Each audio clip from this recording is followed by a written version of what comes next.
Hello everyone, thank you for stopping by to visit the channel for this upcoming game preview. If you want to stay updated in the world of college football, if you haven't done so already, please hit that subscribe button, click the notification bell, and select all so you won't miss another video. Also, like the video, it helps this little channel grow, and give me your score prediction in the comment section below, even if you agree or disagree with my score prediction. There are multiple top 25 matchups in week 1 of the 2021 college football season, and it just so happened to have the reigning defending national champions, the number 1 ranked Alabama Crimson Tide, versus the 14th ranked Miami Hurricanes.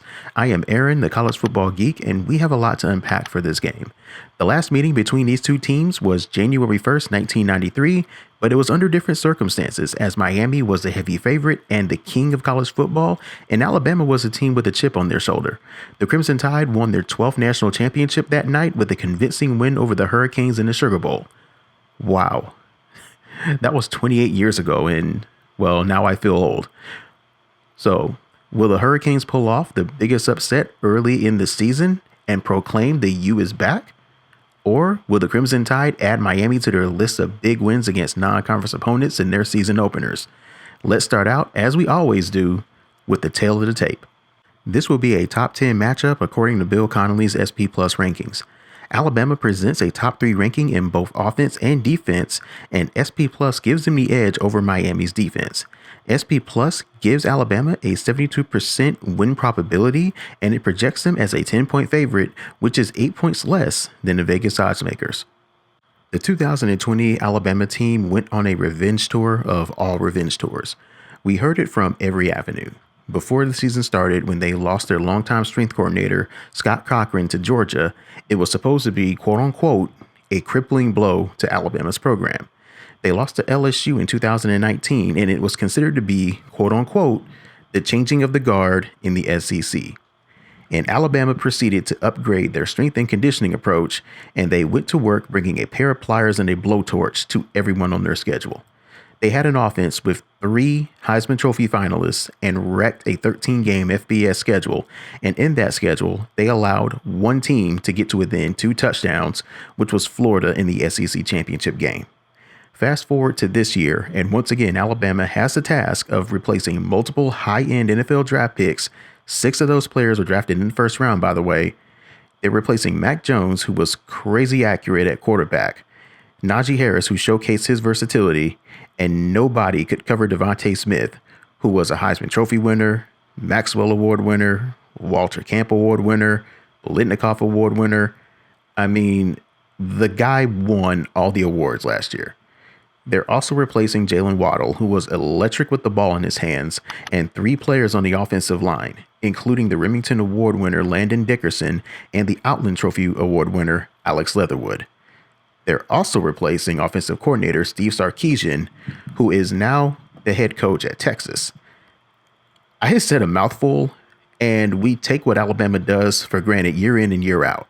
But if there is any team in the country who can replace this much talent and coaching, it's that team in Tuscaloosa. Former 5-star Bryce Young steps in for Mac Jones at quarterback. He's very elusive. He called his own plays at modern day. He's a bright kid. They have some talent returning at wide receiver, namely John Mechie, who sent Trey Dean's soul to the Shadow Realm in the SEC championship game. Ajay Hall shined in the spring game. He's a true freshman. And by the way, they also have another true freshman in JoJo Earl, who climbed up the depth chart at wide receiver. And they have a ton of talent in the running back position.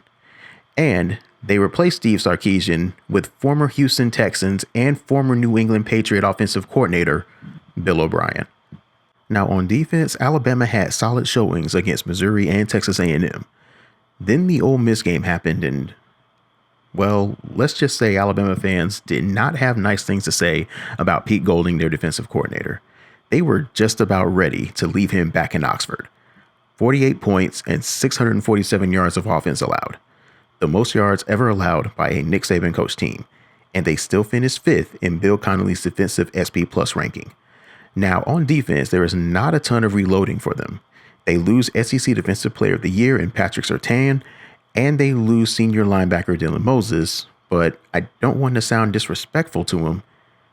But Alabama picking up Henry To'oTo'o from Tennessee very well may have be considered as an upgrade. and you pair him with Christian Harris, and you got an excellent inside linebacker group. Then you add Chris Allen, an outside linebacker, and my pick for SEC Defensive Player of the Year, Will Anderson, on the other side, and you have arguably the best position group in the country. And we're not mentioning the defensive line, who lost Christian Barmore to the draft, but they rotate 7 or 8 guys in that spot. This Alabama defense has the potential to be just as good as that 2016 group they had. Miami started out last year on fire. They had the best leap of any team in the early stages of the year. They started the year ranked 15th in overall SP Plus to 9th. They went from 38th to 16th in offensive SP Plus, and they went from 8th to 6th in defensive SP Plus. They were 3-0. They were averaging 43.3 points a game after throttling their in-state rival Florida State, and they were on a collision course against Clemson. And that game didn't end well, as Clemson beat Miami up, and that game displayed some holes in Miami's team. And if that game didn't do it, then the last regular season game against North Carolina, where Miami allowed 62 points and they were outgained by 464 yards. The Canes picked a bad time to play their worst game of the year. The 778 yards they gave up on defense was the most ever by a Miami defense. Now, it wasn't all bad for Miami, since they finished the season 8-3, and they got a lot of players returning for another season. Now, Manny Diaz seems to have the right guy for his offensive coordinator after the train wreck with Dan Enos. Rhett Lashley and his up-tempo spread offense has been a hit with the Miami fan base, and about 90% of that reason is because of quarterback De'Aaron King. If Miami had any other quarterback on their roster as QB1, I don't think the Lashley offense would have been as good as it was last year. King had an explosiveness rate of 19.7%, and compare that to where they were under Dan Enos, well, we're not going to go ahead and talk about that.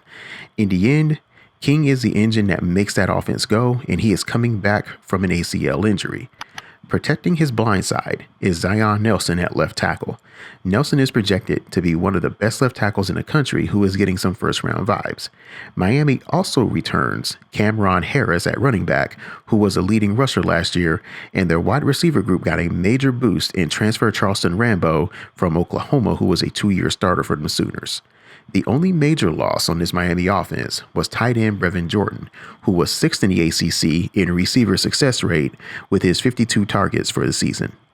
Now, anytime you allow close to 800 yards of offense in a college football game, on defense, you do just about the only thing you can do if you're Manny Diaz. You fire your defensive coordinator and you take over the play calling duties, since you were a former defensive coordinator yourself. But Miami's defense was not terrible, as the UNC loss may indicate. They were a solid defense who held 9 out of their 10 opponents below their season scoring average. The main spot they need to replace is their edge pressure, since Jalen Phillips and Quincy Roche were drafted. The Cane defense got a big boost in the secondary as Diaz worked the transfer portal by bringing Tyreek Stevenson back home. The secondary is the strongest position of the group, as safeties Bubba Bolden and Amari Carter were their top leading tacklers. The big concern, however, is their linebacking core, as they are a bit inexperienced in that area. For my computer model, I am doing things a little different this year. I created a rating system that is based on the principles of ELO, but it is structured by the point differential of the average college football team. If you're not familiar with ELO, it runs like this. After every game, the winning team will take points from the losing team.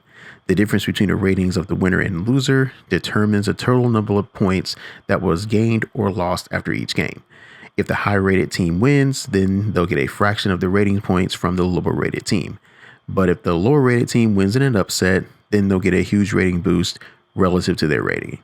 So the bigger the upset, the bigger the ratings boost. Now, as to what goes on into the rating system, it is a few parts of a weighted recruiting average, some parts returning production, recent ranking history, and cutting off the head of a live chicken. Just kidding about that last part, by the way. So these ratings are different from the tail of the tape, where I used SP+.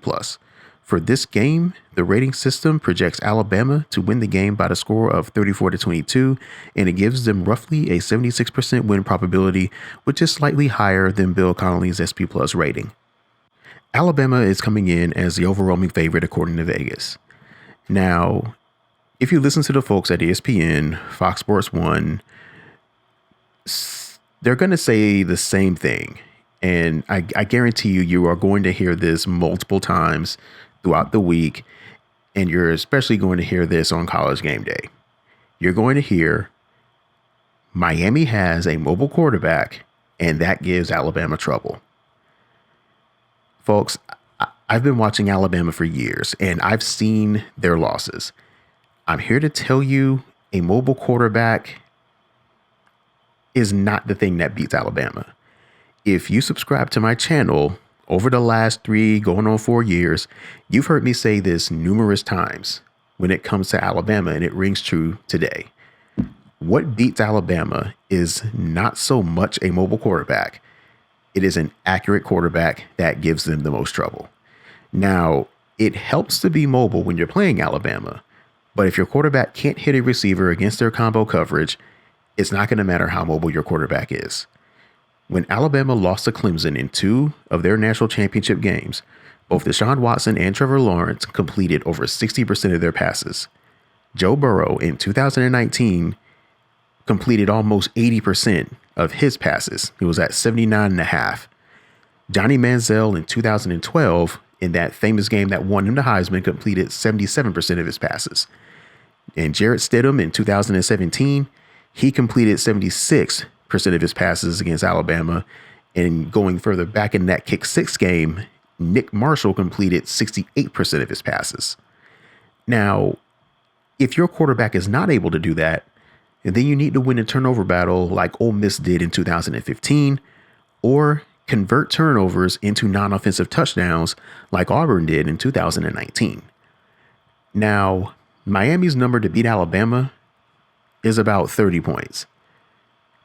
But the problem is, I think Alabama's going to get about 40. And that matchup against Alabama's stable of running backs and their 2 tight end set is going to be too much against Miami's inexperienced linebackers. And that rejuvenated front 7 with that linebacking core of Will Anderson, Chris Allen on the edges, To'o being able to diagnose plays and get players lined up, which has been problematic for Alabama over the last few years. I think Alabama's going to come into this game with something to prove. And I got them winning this game to the score of 41-24.